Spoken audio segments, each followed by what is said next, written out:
Hi, I'm Mitch Gallagher. Welcome to the Sweetwater Minute. We have a special guest with us here today. This is Derrell Thorp. Great to have you back here. Thanks, Mitch. Yeah, it's been about 2 years, we were saying earlier. Just 2 years and change, or under 2 years and change. And one or the other. Lots been happening with you in those 2 years. Yeah, I've been pretty busy. I've been pretty lucky. So. Yeah, some cool projects in there. Thanks, man. A couple that caught my eye, of course, were the last Beck album. Yep.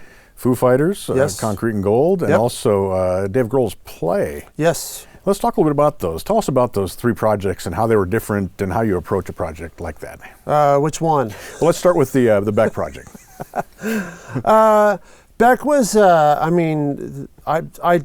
don't even know which record this was. Number record, because I've done so many records with Beck. I need to sit down and count. But, right. This was another one, but this was an interesting for me because the record was done by Greg Kurstin, who produced, co-wrote with Beck, pretty much played all the parts on the album for Beck. And then I came in and did vocals with him, we did a couple days of drum tracking and percussion for just various flavors and also strings. And then more vocals with him. And then he wanted me to mix a song. So I mixed the album version of Dreams. Mm-hmm. So there's, on the record, there's like I think it's called the Colors mix, and then there's the single. And okay. I started the Colors mix, so. Okay. So that was fun, and that was an honor. Yeah, right. Yeah. So where did you do that work at? What studio were you working out of? Well, Greg, he has his own studio, so a lot of the recording was done there, and we did a lot. The strings at United Studio A, and the drums at United Studio A. Okay. And then all of his vocals and stuff were done at Beck's personal studio. Okay. So when you approach mixing a song for a project like that that's been recorded in several different locations, how much of a challenge is it to get everything to sound like it's happening in the same room? Yeah, it's a little bit. Well, luckily in that case it was basically the instrumentation was all there. It was more about the vocals, getting the vocals to be seamless between section to section. That was the tricky part. Okay. But it wasn't too bad. Okay. And it was tricky from a standpoint of the recording at different times? Yeah, recording at different times because okay. he's such a prolific guy. He can rewrite a whole song in a matter of minutes and re-record it in a matter of minutes, but then rewrite it again a week later, but then say, the pre-chorus I did last week was great, but this week the verse is better. Okay. That kind of situation. So is it a matter then of adjusting EQ, or is it dynamics control, or what are you having to work with to get those to sound seamless? Yeah, usually it's EQ and level matching, just to make sure that their timbre sounds as close as you can. Right. And it's funny because sometimes you think, oh, this is going to be a pain to deal with, and then sometimes it's, okay, this is a little brighter, and you brighten it up, and you play the two together. Oh, this works fine. Oh, this one's a little louder, so turn it down. Okay.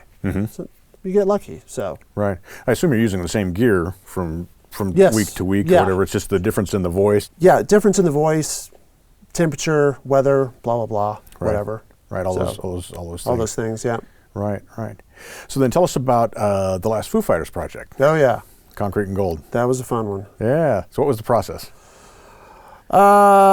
We came in. I had a meeting with Dave and Greg, same producer, Greg Kurstin. And they told me what they wanted to accomplish, which was a lot. And so we rented out Studio One at East West. We were there for almost 6 months.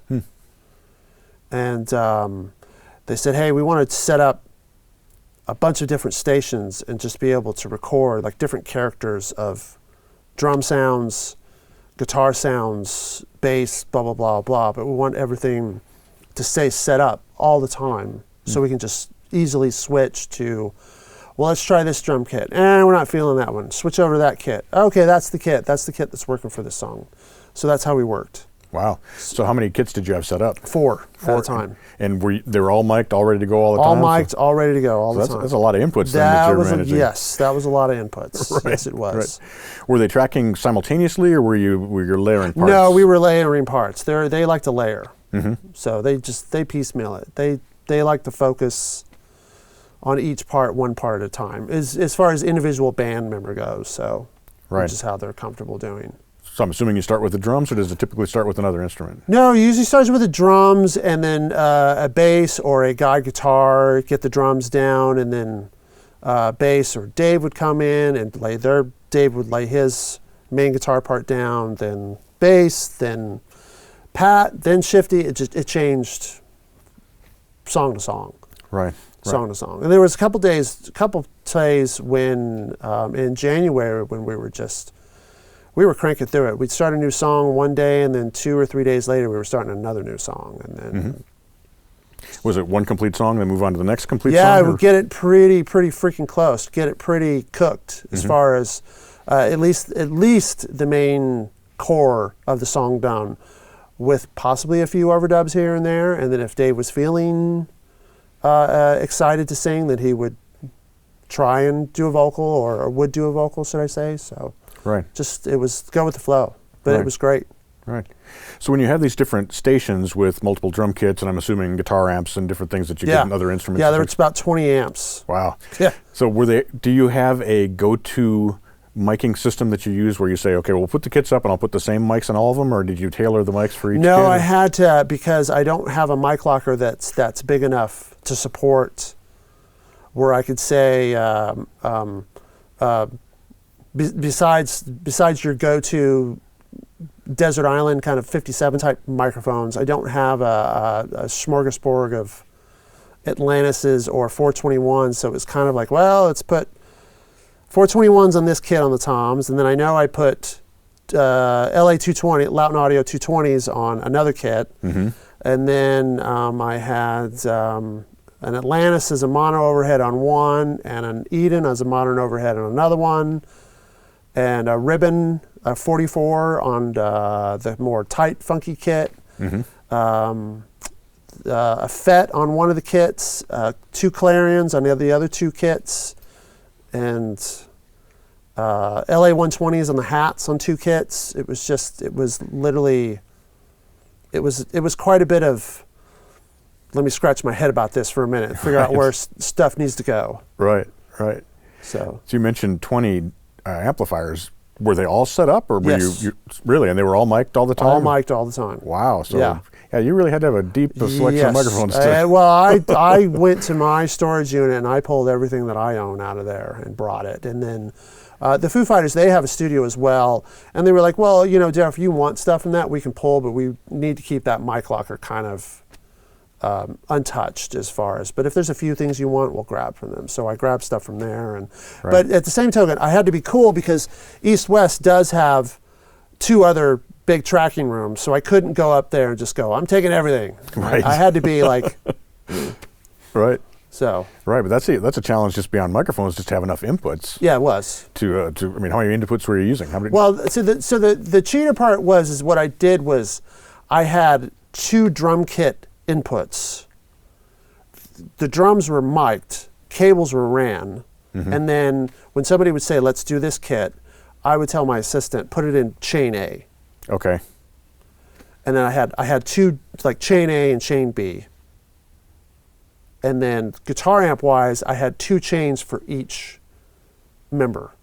Okay. Band member, should I say. Sure, right. Just one was more of a rhythm sound and one was more of a leady sound.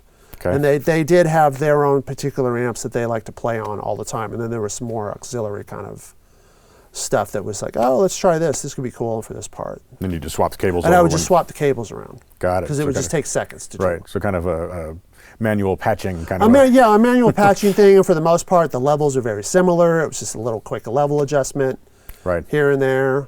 But but like in this case of the drums, we worked really hard, and luckily Taylor was very patient and he didn't mind at all. Just getting drum sounds, and he would do a couple takes and realize, that snare's not right. Is it the pitch? Is it just need to be tuned? Is it the kick drum's not pointy enough? Like kind of things like that. So we'd really sit down and work around what sonically the issues were with the drums before we'd really let him start going for takes. So, but he was fine with that. And kind of all the guys were. They were really good about, oh, sorry, this isn't working. Okay. Right. Try something else. Yeah, take 5. Well, let's try something else. Okay. Right, right.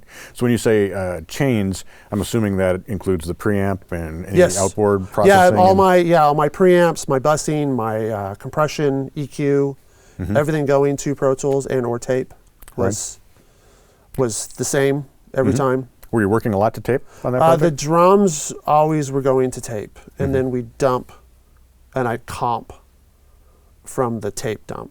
Okay. And then start overdubbing in Pro Tools. When they came in, were the songs finished, or was that couple of days to do a song, was that also the process of arranging and They were actually, they had them pretty flushed out arrangement-wise. Before they came into the studio, it was just the inspiration of hearing a song in its completed form of, oh, this would be a cool part, let's try this. Oh, that would be a cool part, let's try that. So. Right, I see. Yeah. I see. Yeah. So then what did that mean when it came to mixing?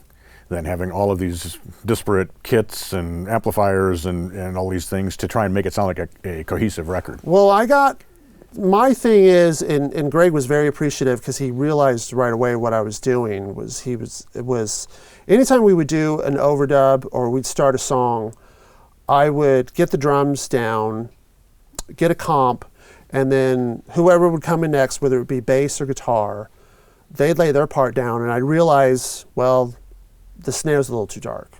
So let me put a plug-in on and brighten it up. Oh, the kick's not loud enough, so let me turn the kick up a little bit. And then the next person would do their part, and they would leave, and I'd sit there for 5 minutes and go, well, it sounds really good, but it's a little thin, so let me thicken the guitar part up. Okay. And I'd balance it, and I'd pan it. And then guitar player 2 would come in, they'd lay their part. Oh, this part sounds thick enough, but it's not bright enough, so I'd brighten it up. Then bass would come in, put the bass in. A bass sounds great, leave it alone, just adjust, blah, blah, blah. And so as we were going, because of the time frame I had and because I was working in the box, just as far as just playback goes, I was sort of mixing the songs as we were going along. Okay. I just had that ability and the luxury, and everything I was doing, I was trying to get the tones as dialed as I could going in to Pro Tools. I had tons of EQ at my disposal, tons of great compression at my disposal, so it was just all about getting. I think the main point of processing that I was doing in Pro Tools was just parallel compression with a U80 Fatso. Okay. Just to give the drums some. Right. Extra girth. And so when it came time to mix, I actually tried to mix and I failed miserably. I did. So I tried to mix a song and Dave heard it and he goes, Darrell, can I hear the rough from last week? And I'm like, yep. And I played it and I just went, oh, all right, well, here we go. All right. I know what's going on here. Right. And Dave was like, what's wrong with that? And I go, nothing. Just, sorry, just had to try. Yeah, right. So you took everything down to zero and just tried to build it from scratch? Yeah, failed miserably. Right, right. Sometimes it's because you're just used to hearing what's in you're used to hearing it, and maybe the song just breathes that way. I don't know. I mean, it could have been different if it went to somebody else to mix. They might have taken it somewhere else that could have been cooler. I don't know, but luckily. So that's how the record. So all I really did when I mixed is I just sat down without anybody in the room and was able to do vocal rides, guitar part rides, just making sure solos were loud enough, and just little sonic cleanup work. That's kind of what I did when I mixed, so to speak. Right, kind of the detail work was kind of just a little bit of detail work, but it didn't take me long at all. That was the great part.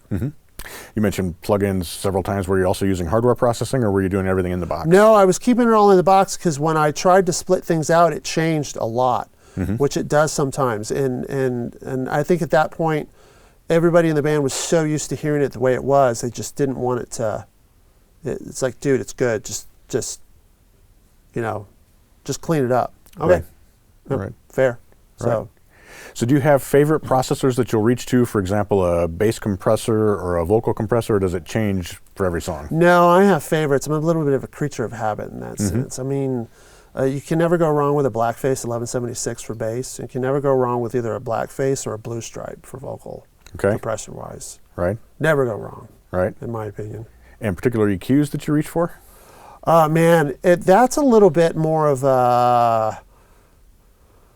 maybe whatever I'm feeling.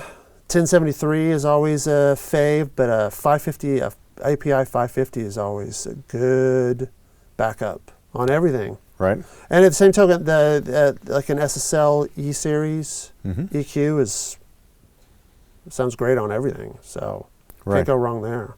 Sure. Those are, I think, my fruit. Oh, and last but not least, the Fab filter. Love the Fab filter EQ. Sure. Yeah. Because it's a very clean. It doesn't color. Right. So it's great for either surgically removing something or enhancing something that you don't want the timbre of it to change, but you need it to be brighter for whatever particular reason in a mix. Right. So. Right. When you're doing applying plugins and things, do you subscribe to put what works on each individual track, or do you take more of a console approach and try to use like a 550 across the mix? No, I do case by case basis. I'm a little bit. The only thing that I don't do that I find is I like the fact of how EQs interact with each other. So I really feel like if I'm going to EQ drums, for example, I try to use the same EQ across the same drum kit. Okay.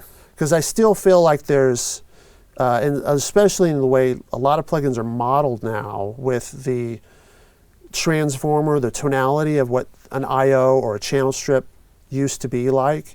I realized a long time ago that I was trying to do kick on this preamp and this EQ, and snare on that preamp and EQ, and then toms on that preamp and EQ, and then when you listen to it, it feels muddled or something, like it doesn't.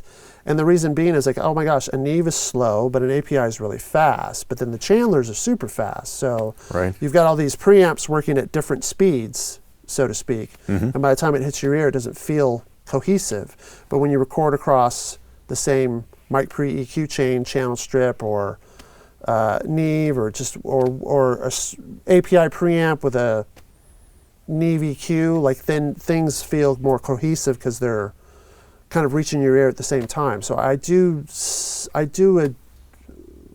to that guideline a little bit. Not all the time. Sure.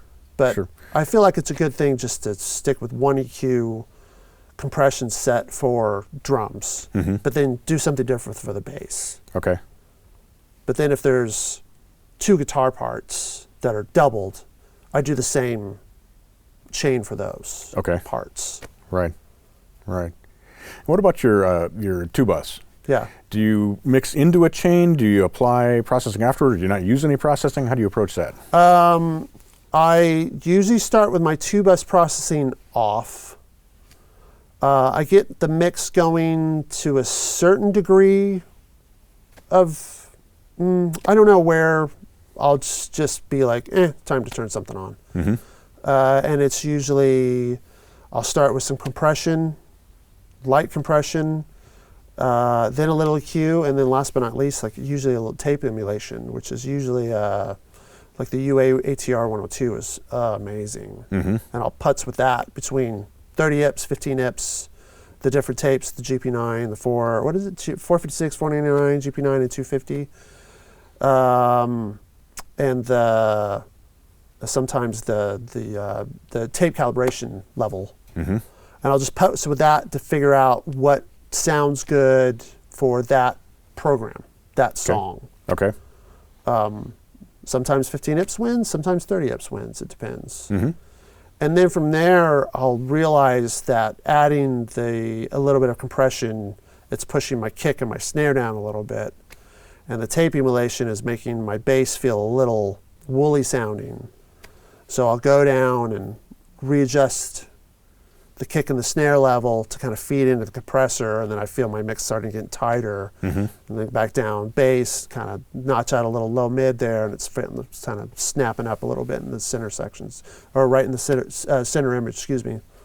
So that's my process usually. Right, so it's kind of a hybrid approach then. You're kind of mixing, getting a basic setup, and then you're applying your processing and going back and adjusting. Yeah, but I feel like I used to do that on a console as well. I think a lot of guys used to do that on a console. Right. So you mentioned that you do that per song. You don't do the same stereo processing across the whole album?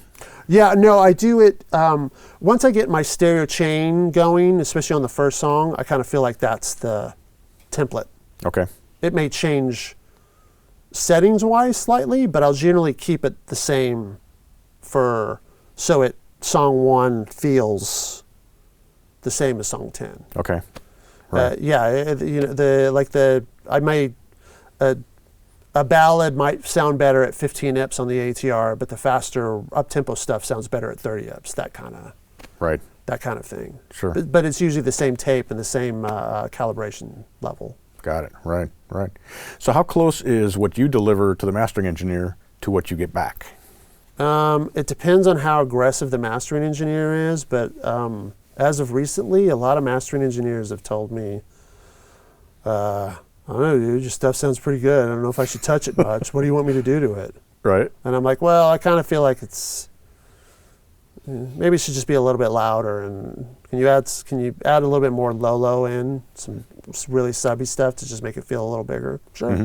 That kind of. Right. So you'll go in with some suggestions for them? them? Usually. Right. Usually. Right. But it depends on I usually ask the client what they want. What do you want, man? What are you looking for? So. Right. Let's hammer this out so we can have a discussion about it. Sure. So one of the most recent projects you've worked on was Play with Dave Grohl. Yes. Very different project from the other one. Tell us about that. Well, I mean, Dave called me and said, hey, man, I'm doing this thing. You want to record me? And I'm like, let me think about that for a second. Because just for me to be to have the honor of recording, I mean, I can remember when I first heard, you know. Right. And just went, what the hell is that? Like, I think it was an arcade when I first heard. Uh-huh. So it was really cool, and I said, yes, of course, when you want to do it. We booked some time. He was on tour, and he was writing. He kept sending me demos about what the process would be, and then he finally sent me the final piece, and then it was 23 minutes long or something, right, ish like that. And I was like, oh, holy cow. And then I finally got him on the phone. I was like, so how are we doing this? He's like, well, I want to do the drums first, and then I'll do a guitar part, and then I'll probably do bass, and then from there it just depends on what parts I want to do next. I'm like, okay. Mm-hmm. And he's like, well, I need 3 kits set up. I'm like, all right, got it. And I'm like, okay, so you're doing all 3 at once, or are you stopping? He's like, no, all 3 I'm moving from kit to kit. That's going to be one performance. And I'm like, okay. So then I have to have all 3 kits going at once. He's like, yes. Yes. I'm like, okay. So it didn't throw me for a loop, but I was like, oh, wow, okay. So I got to think about channels-wise. I got to make sure I have, same scenario, I got to have enough microphones and channels and to be able to, I think it was 45 tracks total just for the drums. By the time I did the 3 kits, there was a couple of auxiliary mics for him to segue between the kits, and then I had room mics. So okay, I think that's what it was. Wow, that's a lot to manage. That was a lot to manage, yeah. Because he did it 23 minutes, but it was basically all one take for each instrument, correct? Correct. So he kind of sat down and he moved and he played the parts all the way through. Yep. Yeah, and if he messed up, he'd swear like a sailor for a couple of minutes and then put his instrument down and reset, because they had to do the shot where he walked through the door every time and then sat down to his instrument. Okay. And then starts playing the song. Right, because this was a combination of video and audio. Yes. It was kind of a mini documentary. Yes, it was a mini documentary, yes. They were presenting it, just making this huge piece of music. Yeah, and then he finally had the thought of like, oh, maybe I should make this into a documentary about making music, about becoming a musician. Mm-hmm. And I'm so proud of how it turned out. It was just, gosh, what a crazy thing to be involved with. Right. Yeah. How cool is that? Yeah. So it was drums, bass, guitars. Yeah. Drums, guitar 1, bass, guitar 2, guitar 3. Which guitar 3 he played electric and acoustic, so he switched. And then bass, to back up, he played P bass throughout the majority of the song, except for this kind of funky down-tempo section he switched to flat wounds. So then that was bass. So then guitar 2, guitar 3, which also was acoustic guitar. Right. Then he did percussion, and then last but not least, he did keys. So. Right. Yeah. Right. So tell us about how you approached mixing that, given that it's a long form piece of music. I feel like I had the same benefit of there was a lot of time in between takes where I could dial in sounds really easily. So I did a quick, dirty, rough mix at the end of the session for the video guys because they needed stuff to edit to. Okay. And then Dave went on vacation. He texts me in the middle of his vacation saying, "Dude, this sounds so good in the rental." and then he texts me again and said, "Hey, I'm home for a week or something. Let's book time to mix." And I said, "Okay." And so we came back in the studio, and then he was like, "Man, dude, it sounds so good right now." And I'm like, "Well, do you want me to try and mix it, or you want to just stick with what we got?" And then, because it is 23 minutes of music, and there's a lot going on. So there's parts that need to be featured or not featured. So really, I kind of spent 3 days doing more sonic cleanup and doing a lot of rides on certain drum fills and guitar parts that were this is a lead. Okay, now this isn't leading anymore. Guitar 3 is leading. There's a shaker in this part that needs to come up, like just that kind of stuff. Right. So that was the challenge of it, because I really felt like I got the tones nailed, because he's such a good musician, so it's so easy to record him. It's just so easy. Right. It's that thing of that his touch is so good, so it's okay. I'm done. Right. So as long as you capture it. Yeah, as long as you capture it, man. As long as you capture it. Right. So. Well, that's fun. Yeah. Had to be an amazing project. That was just, and when it came out, it was so well received. People were freaking out. So it was really cool. My phone was blowing up. Right. Oh my gosh. That's awesome. Yeah. Congratulations on that. Yep. Yeah. Thanks. So many great projects that you've been involved in recently. That's really cool. Thank you. Yeah. I've been really far. I'm so fortunate. Ah, that's awesome. Yeah. That's awesome. So you are here on behalf of Lauten Audio. Yes. And you're going to be doing a show for the sales engineers tomorrow morning. Yep. And one of the things you'll be talking about is this new microphone we have here. Dun, dun, dun, dun. Dun, dun, dun, dun. It's the LS-208. Yes. Which is an end address large diaphragm condenser, correct? Yep. Right. That is correct. Now you had a chance to put this microphone onto a few sources and listen to us. Tell us about the microphone and how it's been working with it. Well, so far it's a front address, but it is supposed to be taking its place for a condenser microphone, but in the situation of where there's a lot of bleed. Okay. So you can, because of the rejection of the microphone, you can put it in sources where you normally could not put a condenser microphone. You'd have to more rely on a dynamic microphone to really, or something with a tight polar pattern. Where in this case, it's your standard cardioid pattern microphone, but the technology behind it does do some really amazing rejection.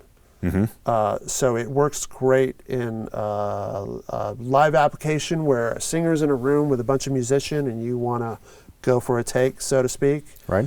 While keeping the bleed at a nominal level.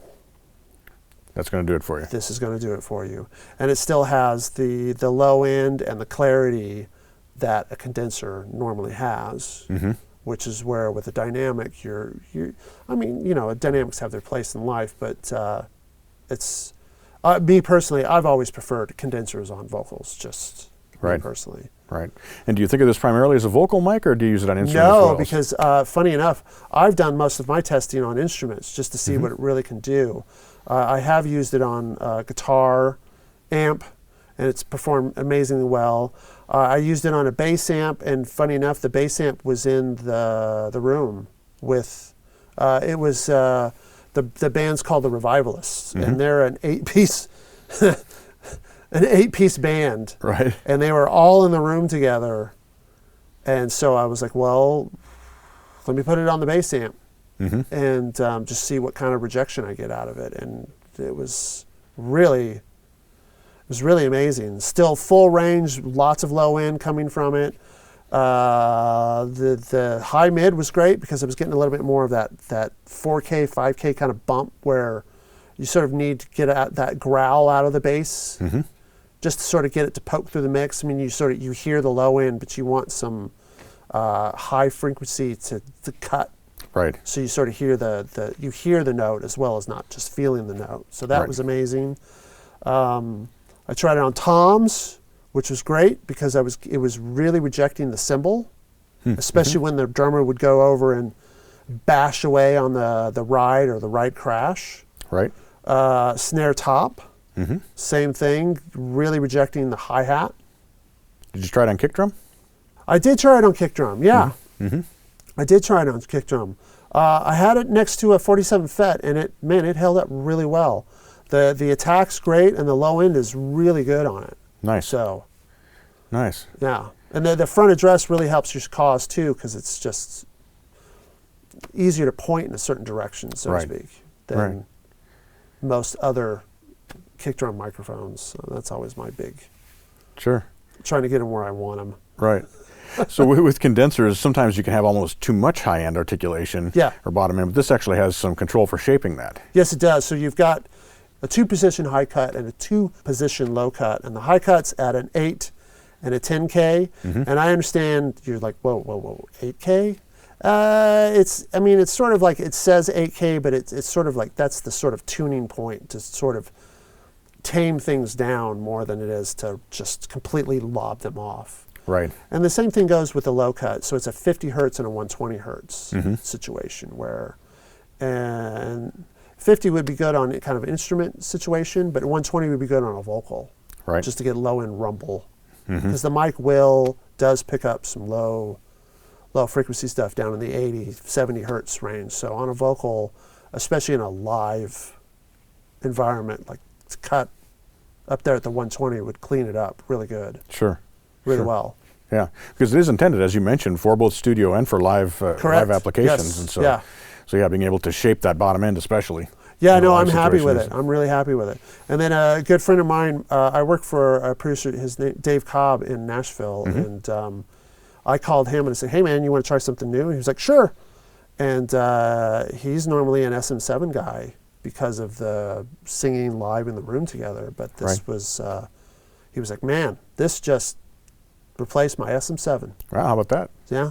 Yeah, strong recommendations. Strong recommendation right there. Yeah. So. Yeah, I can't wait to get my hands on it and check it out. We're I know. We're gonna do a whole demo video on it, so we'll try it on some different things and hear what it sounds like. I'm looking forward to it. It's gonna be great. Hopefully, really loud, distorted guitars. I'll make sure that's part of the palette. Absolutely. With somebody singing in the corner. Okay. Can you hear the singer? Right. So you've been associated with Lauten Audio for quite a while. Yeah. Yeah. What drew you to the company originally? You know what it was actually? It was Fab DuPont did a demo with the Apollo when it first came out. But he used Atlantis's on the entire drum kit. And I remember hearing it going, dude, that sounds freaking good. Right. So then somebody suggested I try an Atlantis on a singer. A friend of mine wanted to buy a really good all-around workhorse of a mic for him to sit down and write demos and record demos. And the Atlantis was right in his budget range, and we tried it on him, and it worked great, so he bought it, and he's been using it ever since. But then I remember what really got me into the Lauten Audio line was a project years ago called Honey Honey, and the lead singer, she's a great singer, but she's got kind of like a little bit of a poke, an upper mid poke that can be a little abrasive in her voice, and she's mentioned it before.